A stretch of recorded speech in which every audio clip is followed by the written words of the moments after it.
the first album, it was very strange because at the time, our manager, he was very involved in the recording process of the band. He recorded the demos that we got the record deal with Portrait. And I think between you and me, I think he wanted to become like a producer engineer. And he said, because we wanted to get a producer to do Indiscreet. But he said, no, Portrait, they love the sound of the demos. They want us to go in and record them. And we're like, are you sure? Really? Not get a producer? No, I've spoken to them.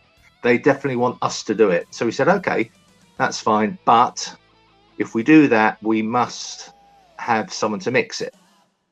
Okay, fair enough. So we went in to all these like fantastic studios all over the place, like residential ones where you stayed and everything. And we were a little bit out of our depth, to be honest. You know, there were some things we didn't know how to do.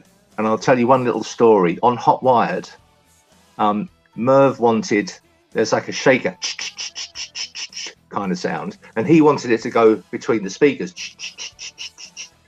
And that took us a whole day to do. It was just because we didn't know what we were doing.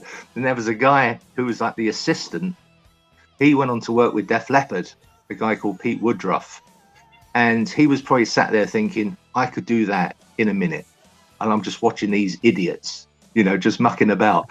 And yeah, I mean, I think we were paying about, I think it was about £1,500 a day we were paying, you know, that's what it was cost the studio. So if you listen to Hot Wired and you hear like a shaker going, think that was £1,500.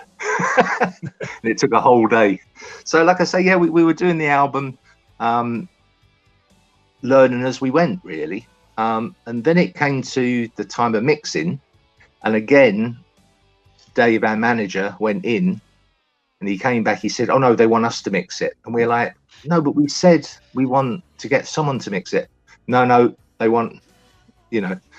And so we then mixed the album ourselves. And it was hard work, you know. I mean, people loved the album, but we were never 100% happy with how it sounded, kind of thing. But it did well, so you know, we can't really complain too much. That's why when we did Tough It Out, we insisted, kind of thing, we have to have a producer and someone to mix it, and that's what we did.